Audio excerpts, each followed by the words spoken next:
हाँ तो प्यारे बच्चे कैसे हैं। आशा करते हैं कि आप लोग स्वस्थ होंगे और मन से अपने अध्ययन में लीन होंगे, जिससे कि आपका सपना जो है वह साकार हो।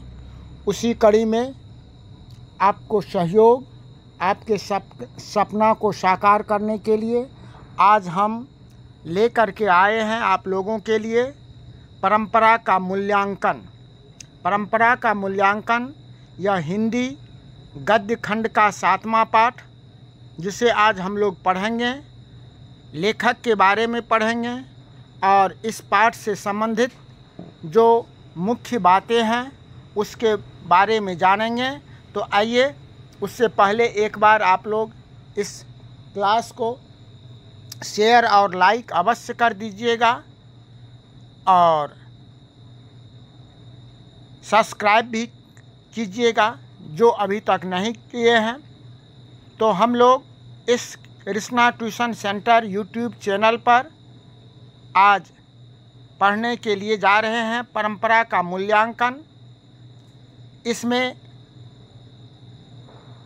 परंपरा के मूल्यांकन के व्याख्या को पढ़ेंगे, जिसके लेखक हैं रामविलास शर्मा।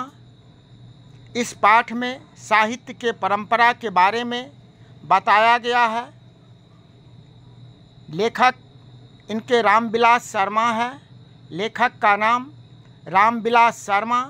इनका जन्म 10 अक्टूबर 1912 ईस्वी को उन्नाव जिला के ऊंचा गांव सानी में हुआ था। इनकी मृत्यु 30 मई 2000 ईस्वी को हुई। इन्होंने अंग्रेजी विषय में लखनऊ विश्वविद्यालय से MA तथा PhD की उपाधि प्राप्त की। ये कुछ समय तक कन्हैयालाल मानिकलाल मुंशी हिंदी विद्यापीठ आगरा में निदेशक पद को सुशोभित किया, अर्थात उसमें निदेशक पद पर रहे। इनकी प्रमुख रचनाएं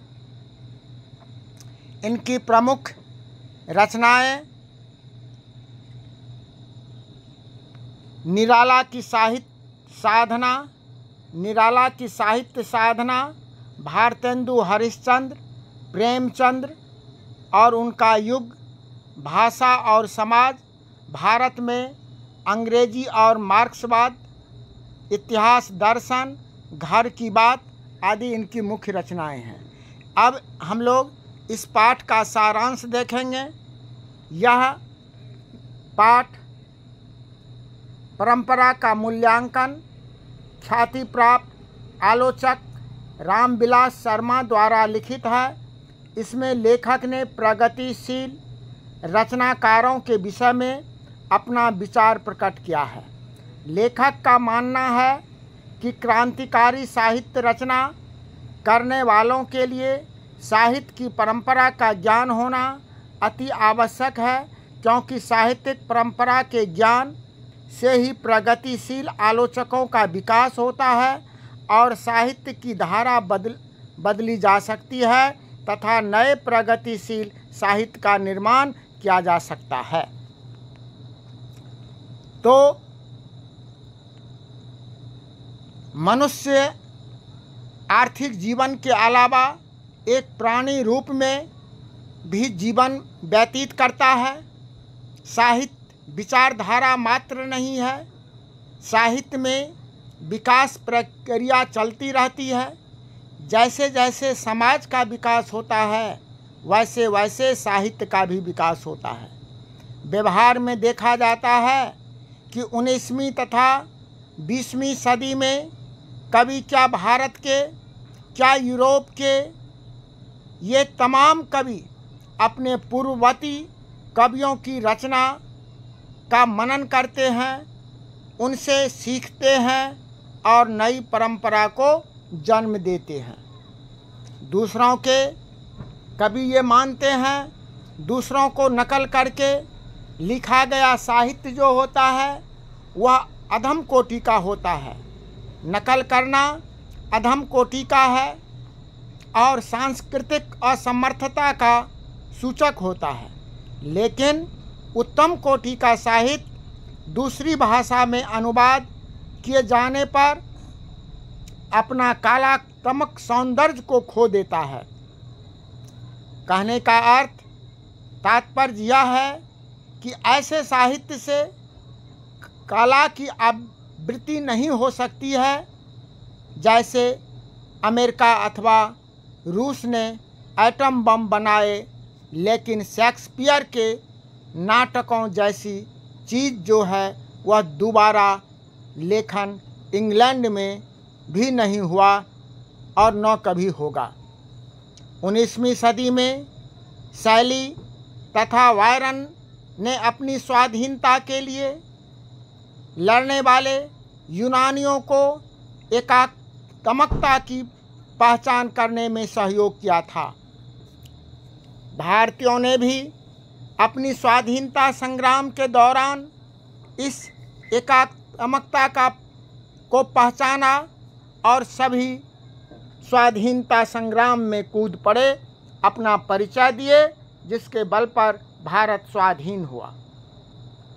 मानव समाज बदलता है और अपनी अस्मिता कायम रखता है, क्योंकि जो तत्व मानव समुदाय को एक जाति के रूप में संगठित करता है, साहित्य परंपरा के ज्ञान के कारण ही पूर्वी और पश्चिमी बंगाल के लोग सांस्कृतिक रूप से एक हैं। कोई भी बहुजातीय तथा बहुभाषीय होने के बावजूद जब उस देश पर कोई मुसीबत आती है तो उस समय वह राष्ट्रीय अस्मिता मान करके उसके समर्थन में सब एक हो जाता है। सब एक हो करके प्रेरक बन करके लोगों को मुसीबत से लड़ने में सहयोग करती है। जैसे हम जानते हैं, जो हिटलर के आक्रमण के समय रूसी जाति ने बार बार अपनी साहित्य परंपरा का स्मरण किया। टॉल्स्टॉय सोवियत समाज में पढ़े जाने वाले साहित्य के महान साहित्यकार हैं तथा रूसी जाति के अस्मिता को सुदृढ़ एवं पुष्ट करने वाले साहित्यकार भी हैं।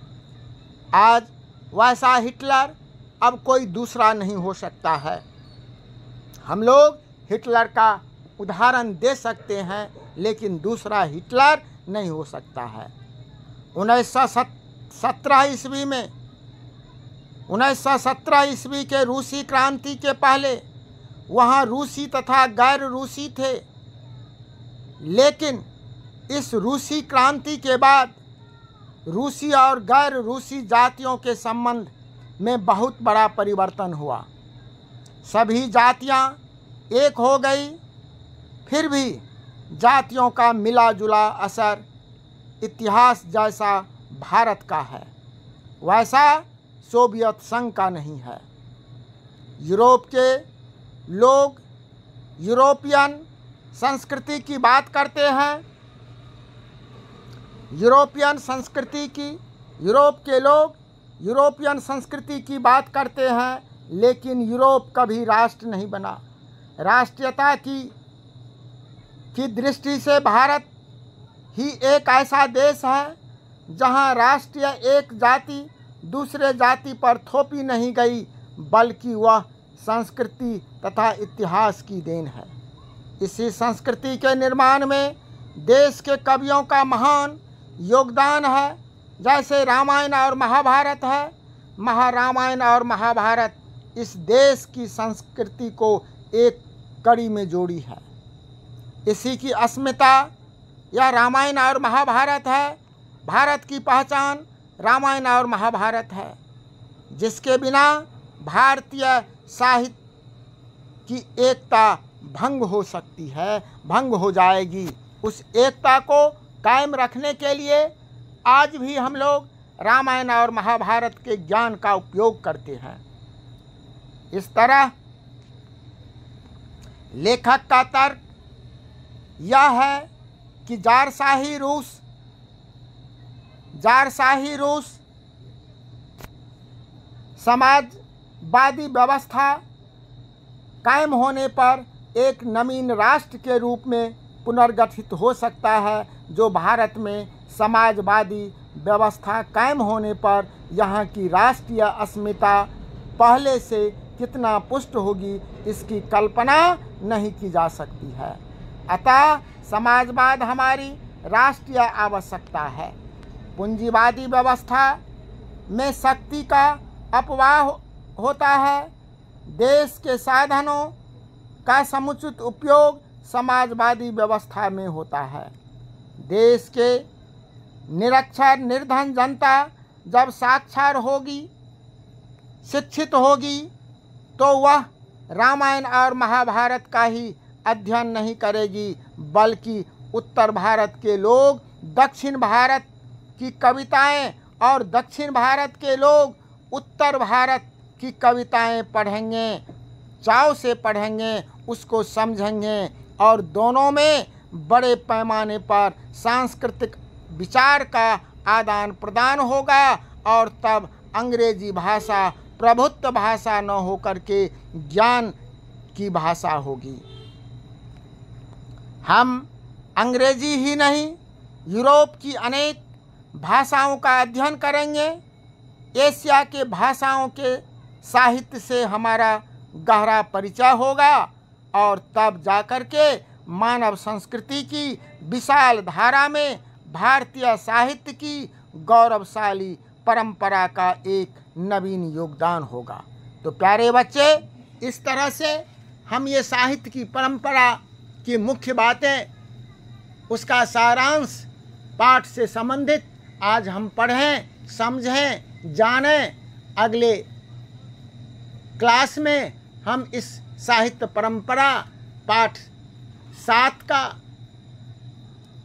महत्वपूर्ण ऑब्जेक्टिव क्वेश्चन और सब्जेक्टिव क्वेश्चन को देखेंगे, समझेंगे। तब तक के लिए आप सबों को पुनः अनिल सर का हार्दिक बधाई, आशीर्वाद है। आप मन से अपने काम में लीन रहें ताकि आपका सपना साकार हो। इसी के साथ आज का क्लास यहीं समाप्त होता है। जय हिंद।